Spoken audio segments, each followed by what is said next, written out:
Assalamualaikum warahmatullahi wabarakatuh. Alhamdulillahi wa kafa, salatan wa salaman ala rasulil mustafa, wa ala alihi wa ashabihi wa man tabi'ahu bi ihsanin ila yaumiddin wa ba'd. Saudara-saudara sekalian, khususnya adik-adik mahasiswa yang dimuliakan Allah Subhanahu wa taala, berjumpa kembali bersama saya Abdurrahman Saka, dosen hadis dan ilmu hadis. Senang sekali dan bahagia bisa berjumpa pada perkuliahan kali ini yang insya Allah pada kesempatan ini kita akan membahas satu topik yang sangat penting untuk kita pahami, untuk kita ketahui, yaitu tentang hadis daif. Hadis daif sering diartikan dengan hadis lemah. Ada beberapa hal yang perlu kita pahami terkait tentang hadis daif ini. Yang pertama adalah tentang pengertiannya, bahwa hadis daif itu adalah hadis yang tidak memenuhi salah satu syarat atau lebih dari syarat-syarat hadis hasan atau hadis sahih. Apa saja syarat-syarat hadis hasan atau syarat hadis sahih kita sudah pelajari pada pertemuan sebelumnya, bahwa syarat suatu hadis dinyatakan sahih itu ada 5. Pertama, bersambung sanadnya, perawinya adil, perawinya dabit, tidak syaz dan tidak illah. Artinya, suatu hadis dinyatakan hadis daif jika tidak memenuhi satu dari 5 syarat-syarat kesahihan hadis tadi.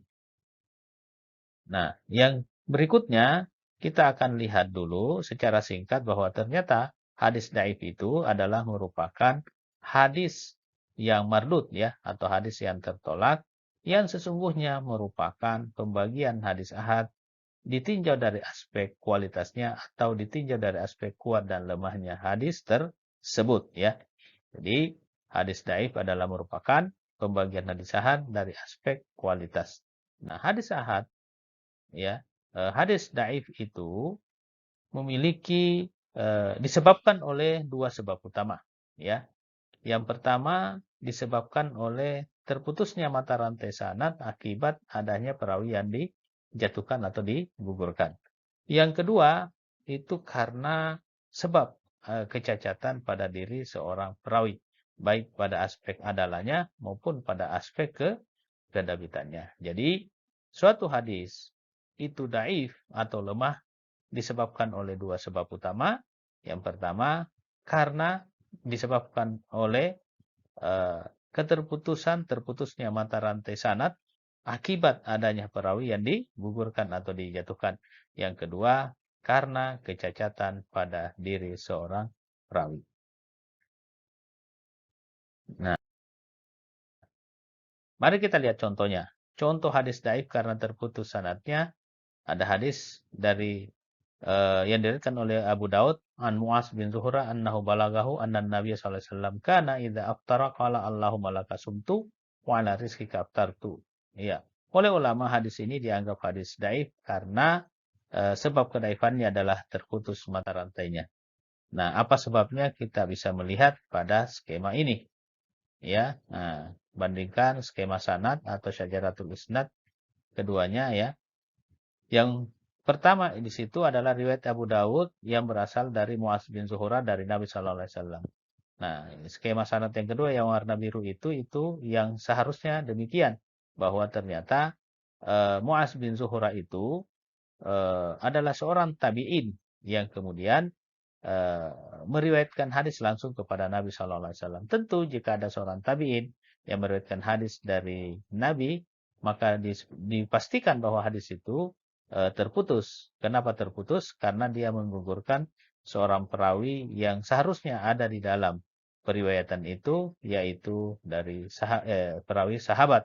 Karena tidak mungkin ada tabi'in yang meriwayatkan langsung dari Nabi. Yang meriwayatkan hadis atau menerima hadis dari Nabi itu adalah sahabat. Nah, inilah sebabnya sehingga hadis yang kita baca tadi, Allahumma laka sumtu wa ala rizqika aftartu, adalah merupakan hadis daif disebabkan karena terputusnya mata rantai sanad akibat adanya perawi yang digugurkan atau dijatuhkan. Dan yang dijatuhkan ini di akhir sanad, yaitu dalam hal ini perawi tertinggi yaitu sahabat, maka jenis hadis daifnya lah disebut dengan hadis mursal. Jika dia terputus di awal sanad namanya mu'allaq, tapi jika terputus di akhir sanad namanya hadis mursal. Nah, ini karena terputusnya di akhir sanad maka disebut hadis mursal. Kemudian sebab-sebab kedaifan hadis karena kecacatan perawi itu banyak ya, ada 18 jenis hadis daif karena kecacatan perawi. Lalu saya ingin memberikan contoh hadis daif karena kecacatan perawi, suatu hadis yang diriwayatkan oleh Anas bin Malik bahwasanya Nabi SAW pernah bersabda, "Inna likulli syai'in qalban." Bahwasanya Rasulullah SAW bersabda, sesungguhnya segala sesuatu itu memiliki hati. Wa qalbul Qur'an Yasin, dan hatinya Al-Quran adalah surah Yasin. Wa man qara Yasin kataballahu lahu bikiratiha qiraatal Qur'ani 10 marat. Dan barang siapa membaca Yasin, Allah memberikan kepadanya pahala sama seperti orang yang membaca Al-Quran sebanyak 10 kali. Hadis ini diriwayatkan oleh Imam Tirmizi, tetapi oleh ulama hadis dianggap hadis ini daif karena ada perawi yang terlibat di dalam periwayatan hadis ini dinyatakan sebagai perawi yang cacat. Nah, inilah dia skema sanadnya, di mana Imam Tirmizi menerima hadis dari gurunya hingga kepada Anas bin Malik hingga ke Nabi SAW. Tapi ternyata di antara perawinya yang bernama Harun Abi Muhammad itu adalah seorang perawi yang majhul ya, Abu. Dia adalah perawi yang majhul, maka dapat disimpulkan bahwa hadis yang barusan kita baca adalah merupakan hadis yang daif ya, hadis yang daif karena kecacatan perawi di mana salah seorang perawinya adalah perawi yang majhul. Lalu yang terakhir adalah hukum mengamalkan hadis daif. Apa hukum mengamalkan hadis daif? Ada dua pendapat di kalangan ulama. Ada ulama berpendapat bahwa hadis daif itu sama sekali tidak boleh diamalkan. Baik untuk yang berkaitan dengan hukum, apalagi akidah ya, halal haram, maupun yang berkaitan dengan keutamaan amal atau sering disebut dengan fadilah atau fadailul amal. Jadi ini pendapat yang pertama, bahwa jika hadis itu daif, maka sama sekali tidak boleh dijadikan hujah, tidak boleh dijadikan dalil, dan tidak boleh beramal dalam semua aspek atau urusan agama. Nah, pendapat yang kedua, ada yang mengatakan bahwa sebetulnya yang dilarang itu adalah hanya yang berkaitan dengan masalah akidah, masalah hukum, masalah halal haram ya. Sedangkan masalah keutamaan amal itu boleh-boleh saja mengamalkan hadis daif tapi dengan syarat. Syaratnya apa? Adalah hadis itu bukan hadis yang sangat daif, bukan hadis yang mungkar atau apalagi hadis matruk, apalagi hadis palsu ya.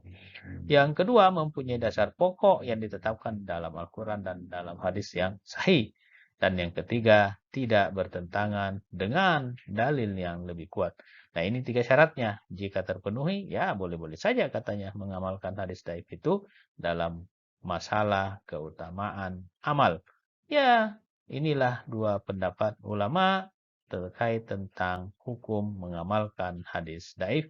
Ada yang membolehkan hanya dalam aspek fadailul amal dengan 3 syarat, dan ada yang sama sekali tidak membolehkan dalam semua persoalan agama. Inilah materi kita pada kesempatan ini tentang hadis daif. Mudah-mudahan ada manfaatnya. Usikum bitaqwallahi wal afu minkum. Wassalamualaikum warahmatullahi wabarakatuh.